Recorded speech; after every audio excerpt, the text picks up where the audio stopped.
Hello and welcome to the Pattern Disruption Lab. My name is Michelle Douglas, your empowerment and transformation coach, identity change specialist, and chief pattern disruptor. I help people like you to identify and interrupt the subconscious patterns that keep creating the same frustrating results so that you can experience greater abundance, confidence, and freedom. Now let's get into today's episode. Hello and welcome back. Today we're going to be talking about why knowing better still doesn't actually make you better. So have you ever known exactly what you needed to do, what you were supposed to do, what you should have done, and then you watched yourself do almost everything else?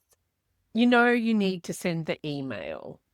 You know you need to make the phone call or update the website or have the conversation or even check your bank account.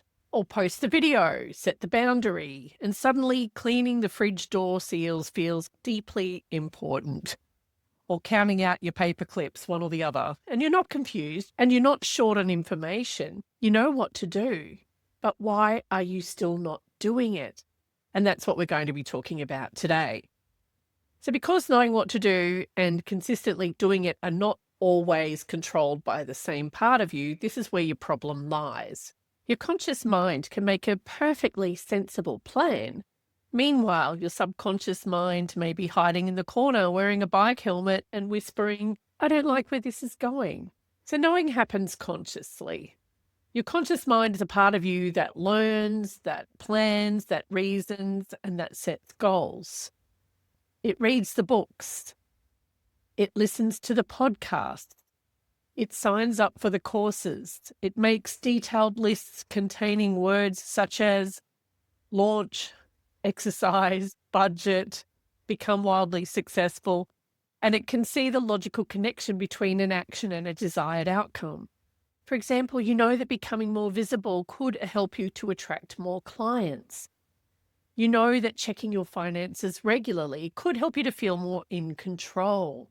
You know that saying no could protect your time as well. You know that finishing the project could create an opportunity. So intellectually, this all makes sense. But when the moment comes to take the action, another process may take over. You begin thinking, maybe I need to learn a little bit more first. I'm sure many of you can relate to this. Maybe the website needs updating.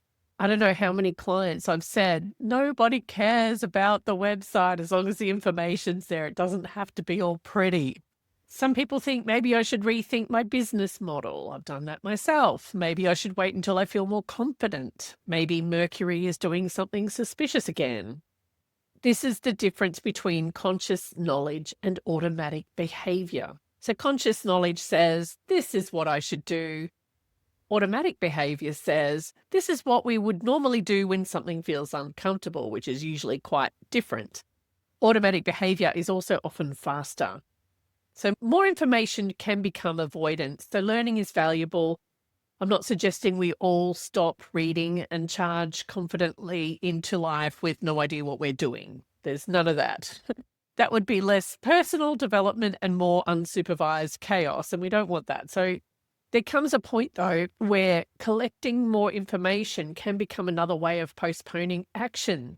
I think many of us have been there. I don't know how many of you collect courses like I used to. But I know I have everything I need to get myself out there, and that's exactly what I'm doing. But there are a lot of people who don't even do that because they're like, no, I need to do one more course first or be a little bit better than I am first and that sort of thing. But there comes a point where collecting more information can become just another way of postponing action. And so many of us have done this. So you tell yourself, I need one more course. That's it. One more certification, one more book, one more podcast episode that I need to watch first or listen to, one more color-coded spreadsheet. But sometimes you do not need more information. You just need to act on the information that you already have. I've worked with many people on this aspect. More knowledge can feel productive because it feels, well, it keeps you moving without placing you in a position where you could be judged, rejected, or disappointed. Can't have that. Learning feels safe. Doing can feel exposing. You can spend 6 months researching how to start something and never have to face what it feels like to actually begin.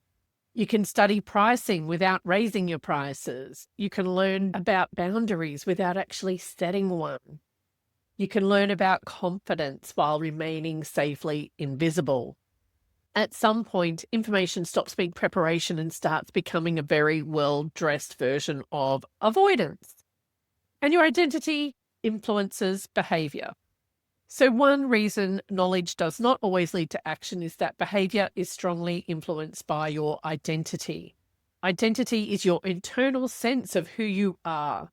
It can include ideas such as, I am responsible for everyone. I'm not good with money. I am someone who struggles. I have to work hard to deserve things.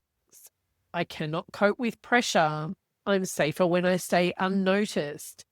I do not finish what I start. So your identity then influences your beliefs. Your beliefs influence your thoughts influence your emotions influence your actions and reactions, and repeated actions can contribute to repeated results. So if you're wondering why you're in this perpetual cycle, this is why. So you may consciously want a new result while still acting from an identity that's connected to the old one. You may want to earn more, but still identify as someone who must keep prices low so you can be liked. You may want support, but still identify as the person who handles everything alone. You may want visibility, but identify as someone who stays safe, blending into the background and waiting till their hair looks better before they do their podcast episode. This creates a strange internal mismatch. Your conscious mind says, we are becoming successful. Your old identity says, that sounds more like responsibility. No. You cannot consistently create a new result while repeatedly acting from the identity that created the old one. Familiar can feel safer than better as well. People often assume that if a behavior creates an unwanted result, the subconscious must surely want to stop it. Unfortunately, the subconscious is not always measuring what is best. It often pays attention to what is familiar or safe, or, what it's used to. Familiarity can feel safer than growth, even when the familiar result is frustrating or hard. So you may hate procrastinating, but procrastination may feel safer than being evaluated or judged. You may dislike undercharging, but undercharging may feel safer than raising people's expectations of you.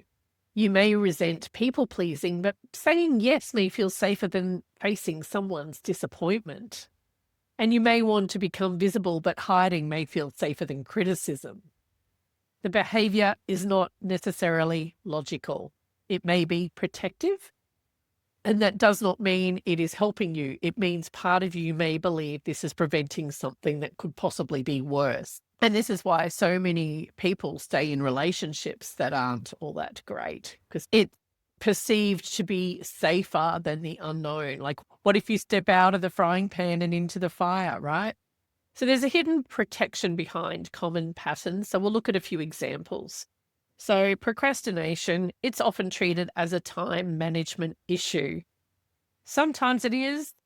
Sometimes you genuinely need a better plan, fewer distractions, or more realistic deadlines.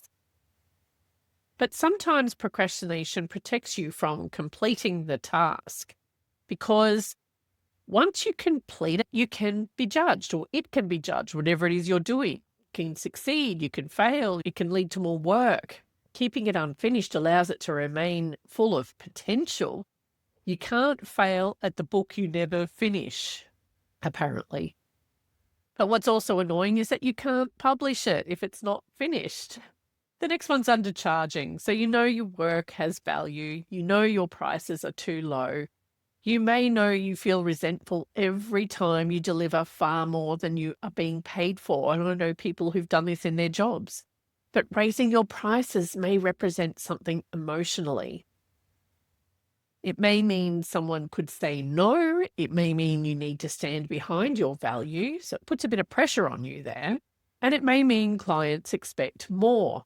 It may also mean receiving more money feels unfamiliar. So undercharging may create financial frustration while protecting you from rejection or pressure that you are trying to avoid. So you may know you need to set a boundary. You may even practice saying it in the shower. But when the moment arrives, your mouth says, of course, no problem at all. Meanwhile, the rest of you is internally overturning furniture. People pleasing can protect you from conflict, disapproval, the fear of appearing selfish, and the cost is often exhaustion, resentment, and very little space left for your own priorities. I get this totally. The next is avoiding visibility. This is very common for people in business, small business. You may know logically that people cannot work with you if they do not know you exist. So you may have good ideas, you may have experience, you may have knowledge, you may have know-how that they don't have. You may have something really valuable to offer, but visibility can represent judgment. Once you are seen, people can respond or not. They can disagree with you. They can misunderstand. They may think you're weird. They can stroll past while you stare at the screen, wondering whether moving to a remote island would be better. Staying hidden protects you from exposure. It also protects you from being found. So one thing to do is ask what the action means emotionally. So when you notice yourself avoiding something you already know how to do, ask yourself, what might this action mean to me emotionally? Not just what is the action, but what does it represent? Sending an email may represent possible rejection, for example. Raising your price may represent being judged. Setting a boundary may represent disappointing someone. Finishing the project may represent responsibility. Receiving more may represent pressure to sustain it. Becoming visible may represent losing privacy, or again, the judgment there. Success may represent change. This question helps you to move beneath the surface behaviour, because saying I need to stop procrastinating may not be enough if the deeper belief is, if I finish this, I could be criticised. So you don't need to change that pattern by shouting at yourself more loudly, though. You change it by recognizing what actually feels safe and creating a new response to that. So now we're going to talk about identity-aligned action. Once you understand the emotional meaning behind the action, choose one small step that represents or reflects the identity that you want to practice. So it doesn't need to be anything dramatic, not a complete personality transplant by lunchtime, just one small action. So if you're practicing the identity of someone who trusts herself or himself, make one decision without asking 7 people for reassurance. If you're practicing the identity of someone who receives, send one invoice without apologizing for the amount. And I know I sent a decent size invoice yesterday, actually, and I was like, oh, that's a lot. But I earned it. This is work I did, so it's fine, right?